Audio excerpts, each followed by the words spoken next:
Hello सबैलाई welcome मेरो mini ब्लगमा। आज चाहिँ म लन्च गर्न आँटेको हो।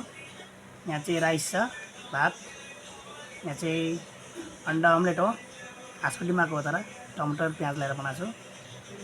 अनि यो चाहिँ प्याज, त्यहाँबाट यो चाहिँ डल्ले खोर्सानी फर्स्ट टाइम आज खाँदैछु। अलिकति नुन लिएको छु। त्यसपछि अन्त आज चाहिँ साह्रो करेलाको रस अब झोल बनाउनु मन लाग्यो, आलु लगाएर बनाएको छु र अब म चाहिँ यहाँ हाल्दैछु भातमा।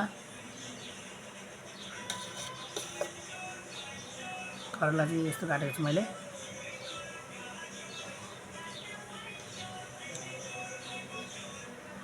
बेसी तितो त भएन छ, तर टमाटर अलिक 2-3 वटा लगाएर बनाएको थिएँ, त्यही भएर चाहिँ अलिक तितो चाहिँ काटिएको छ हल्का। ल फर्स्ट बाइट खाँदैछु ल।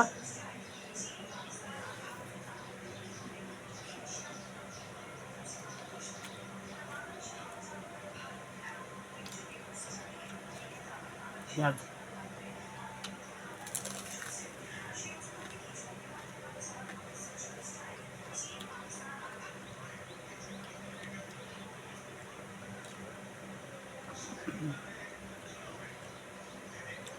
दामी भएछ, तर कति दाल खानु भनेर यसो आज चाहिँ करेलामा झोल बनाउनु पऱ्यो भनेर आफै पकाएको नि। मिठो भएछ तर।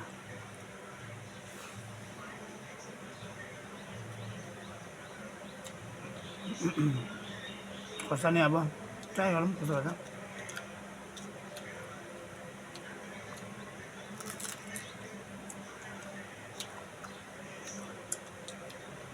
पिरो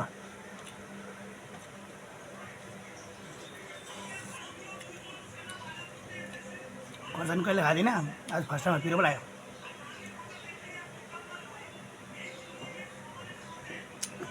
पानी यो चाहिँ पिरो भयो।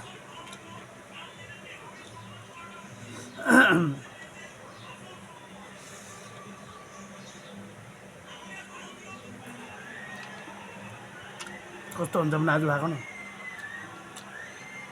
तर बिगार्नु चाहिँ बिगार्दैन अरे डल्ले खोर्सानी चाहिँ। यो डिमा खाँदैछु।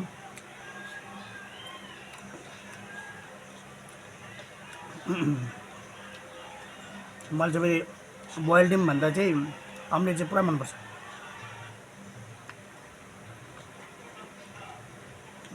करेला हेर्नुहोस्,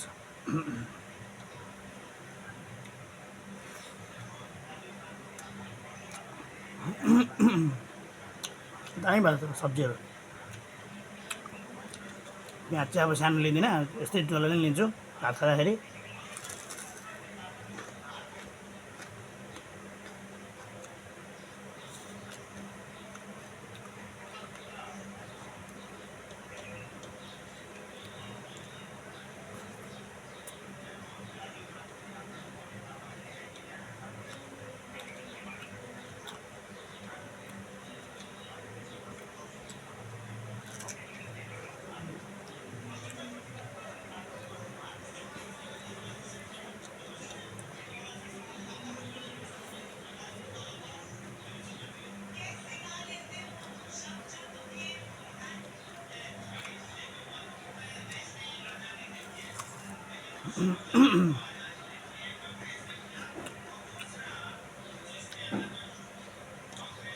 दामी भएछ।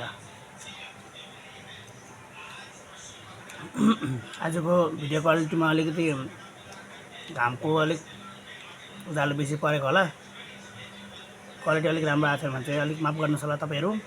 तर मेरो भिडियोलाई चाहिँ यसो लाइक कमेन्ट सपोर्ट पनि गर्दै गर्नुहोस् होला।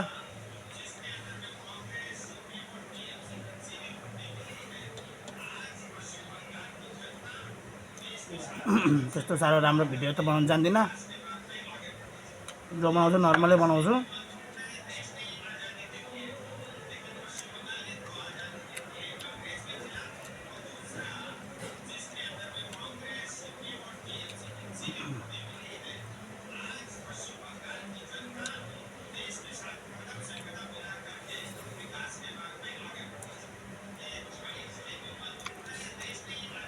यो चाहिँ नुनमा चोप्दैछु है।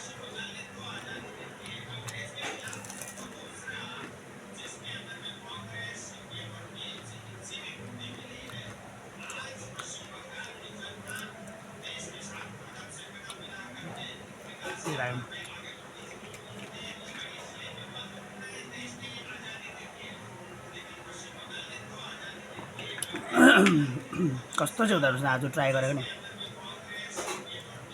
त्यो त के लाग्यो